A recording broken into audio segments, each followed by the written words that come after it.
Bonjour Benjamin Fender, c'est un grand plaisir de vous recevoir. Vous êtes donc l'heureux lauréat du Grand Prix à Cabreuel avec votre ouvrage sur les actifs immobiliers de la supply chain. Est-ce que vous pouvez nous en dire deux mots? Tout d'abord, merci beaucoup de m'avoir remis ce prix ce soir pour le prix à Cabreuel. C'est un plaisir pour moi de recevoir ce prix au nom de mon père avec qui j'ai rédigé ce bouquin, Michel Fender. On a voulu écrire ce bouquin, ce livre, suite au constat des mouvements de marché où l'investisseur institutionnel s'est vraiment concentré sur les immobiliers logistiques depuis une dizaine d'années.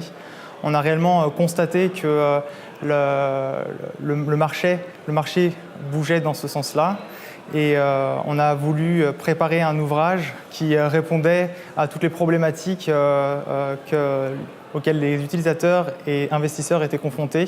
Ils n'ont pas le même langage au quotidien et on a voulu préparer quelque chose qui répondait à cette problématique. Comment est née cette idée de traiter ce thème, en particulier des actifs immobiliers de la supply chain? Pourquoi spécifiquement ce thème?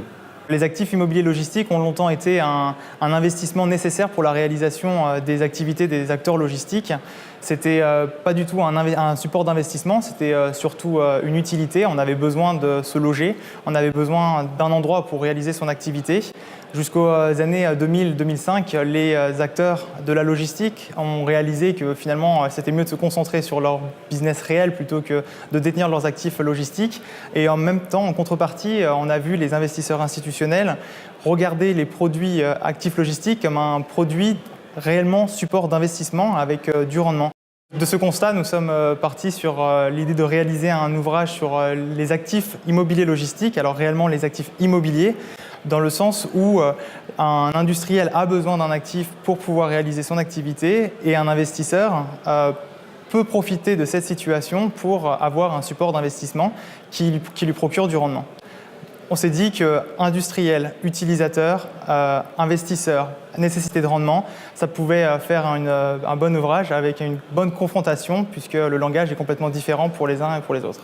On a bien conscience, Benjamin, de ce que engendre la digitalisation et en particulier l'arrivée du e-commerce et de la vague de fonds finalement que ça amène, en particulier sur le business, mais finalement est-ce que l'actif immobilier va jouer aussi un rôle très important et devenir presque un facteur clé dans tout ça? L'actif logistique est déterminant dans la supply chain. Pourquoi? Parce que c'est la localisation est la clé à la réponse rapide de toutes les commandes dans l'e-commerce. Plus une société va être capable de répondre rapidement à une commande, plus elle sera compétitive. L'actif logistique et la capacité de pouvoir être à proximité des villes répond réellement à cette demande.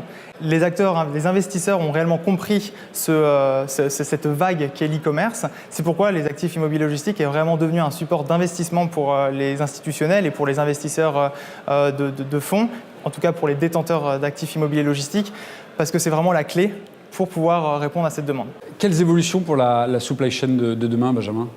Dans les actifs immobiliers logistiques, les évolutions auxquelles on peut s'attendre sont principalement liées au développement durable et surtout aux évolutions techniques des actifs logistiques, mais surtout en termes d'adaptabilité et de flexibilité des actifs.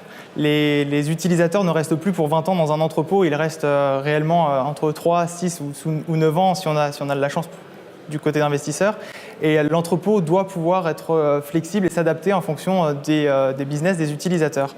Il faut aussi imaginer qu'un actif aujourd'hui construit doit pouvoir être réutilisé, pourquoi pas recyclé. Une dernière question, une inspiration pour un prochain ouvrage? Oui, justement, mon père Michel Fender est en train de préparer un nouvel ouvrage sur les actifs immobiliers logistiques, mais le constat du premier a été que la dimension européenne n'était peut-être pas assez traitée. Alors on a vraiment essayé de l'imaginer dans un contexte beaucoup plus européen, en anglais cette fois-ci. Merci Benjamin. Merci beaucoup.